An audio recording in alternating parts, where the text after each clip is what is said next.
오늘은 말을 끊은즉 갖춰지리라, 말을 끊은즉 갖춰지리라는 제목으로 말씀드리겠습니다. 1961년 12월 다석 스승이 집 옥상을 오르는 계단에서 떨어져 몸을 크게 다쳐 병원에 20일 동안 입원을 하였습니다. 그리하여 스승의 금요 강좌도 8개월쯤 쉬지 않을 수 없었습니다. 제자 박용호는 그 기간을 빼고는 스승의 YMCA 금요 강좌에 한 번도 빠지지 아니하였습니다. 그리고 틈을 내어 집으로 찾아가서 가르침을 들었습니다. 조선 왕조 선조 때 정철이 벼슬을 내놓고 전남 창평에 우거할 때 서울 궁중에 계시는 임금을 그리며 삼위인곡이라는 가사를 썼습니다. 임금을 미인이라 하였습니다. 어떻게 남자를 미인이라 하였는지 모르지만 제자 박용호가 스승을 그리고 보니 송강 정철의 마음을 헤아릴 수 있을 것 같았습니다. 아무리 세계적인 미인도 스승의 정신적인 아름다움에는 견줄 수 없을 것이기 때문입니다. 공자가 말하기를 나는 아직 아름다운 여인을 좋아하듯 소가를 좋아하는 이를 보지 못하였다.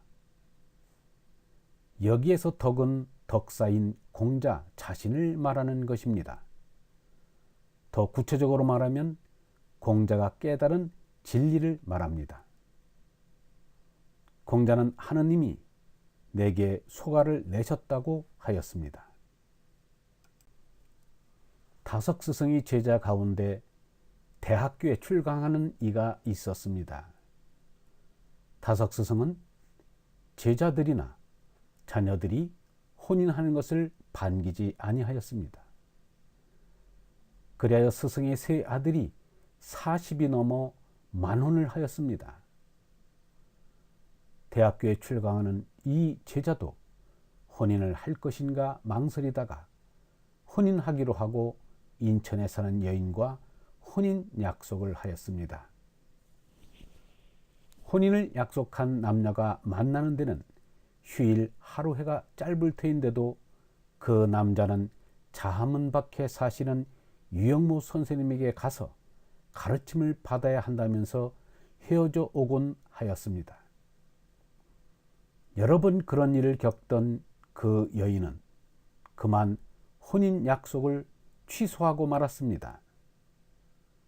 스승을 받들다가 파혼을 당하였으니 공자가 심판을 한데도 그는 호덕여 호색자임에 틀림이 없을 것입니다. 신구약 성경을 평등하게 보는 사람들에게는 충격이 되겠지만 사도 바울은 구약의 유대교를 원시 종교라고 하였습니다. 우리는 흔히 샤머니즘을 원시 종교라고 합니다. 그러나 그것만이 원시 종교가 아닙니다. 어려서 어버이를 따르고 자라서 이성을 쫓고 늙어서 자손에게 기대다가 한살이를 마치는 이 일이야말로 원시 종교의 신도라 하겠습니다. 체육계나 연예계의 스타를 바라보거나 정치계나 학문계의 우상을 우러르다가 한살이를 마치는 것도 피부치 원시신앙과 50걸음 100걸음의 다름에 지나지 않습니다. 피부치 땅부치의 임을 버리고 위로 솟나 참 생명인 얼라를 깨달은 스승에게로 나아가야 합니다. 이러할 때 비로소 짐승에서 사람으로 진화하는 것입니다. 영원한 생명인 얼라를 깨달은 스승을 사랑하고 배워야 합니다. 그 스승이 하느님께로 인도하는 길잡이인 하늘 심부름꾼인 것입니다. 예수, 석가, 노자, 다석이 바로 그런 스승이십니다. 박사 학위를 가진 학교 선생들과는 차원이 다릅니다. 그 마음속에 하느님의 아들인 얼라를 품었습니다. 궁극엔 예수, 석가, 노자가 스승이 아니라 그들이 마음속에 품은 얼라가 스승입니다. 다석 스승이 스승다운 점은 단사의 가르침에서 잘 나타납니다. 1965년 9월 박용호는 혼자 구기동 스승을 찾았을 때 스승은 이렇게 말하였습니다. 나는 제자를 모으지 않고 흩어서 모두가 제 노릇하기를 바라오.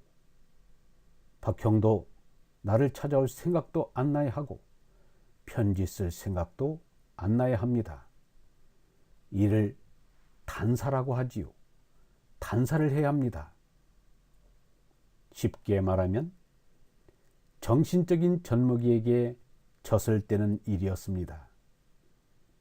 내 마음에 계시는 스승이신 얼라, 하느님, 즉 성령을 깨달으라는 것이었습니다.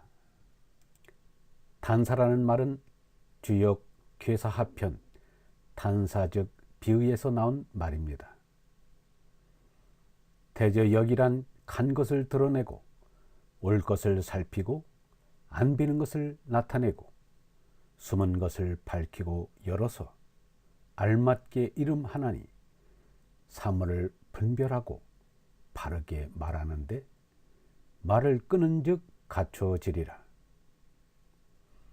거짓 스승들이 제자나 신도들을 정신적인 노예로 만들어 신앙 집단에서 떠나가지 못하게 하려고 온갖 위협과 체면을 다하는데 다석은 제자를 정신적으로 자립시켜 주고자 단사의 가르침을 내린 것이었습니다. 이것이야말로 참 스승의 바른 본보기입니다. 박용호는 단사의 가르침을 받고는 몇 달을 두고 자신의 정신 상태에 대해서 성찰을 하였습니다. 그리고 이제부터는 스승님에게 찾아가지도 않고 글을도 올리지 않기로 마음먹었습니다. 스승님이 내 집 앞으로 지나가더라도 만나지 않으리라 마음을 다졌습니다. 그러나 마음과는 달리 눈에는 눈물이 괴었습니다. 존경하는 스승과도 결별을 하여 하는 것은 참나를 찾기 위함입니다. 석가가 말하였다는 천상천하 유아 독존의 뜻을 알 수 있을 것 같았습니다.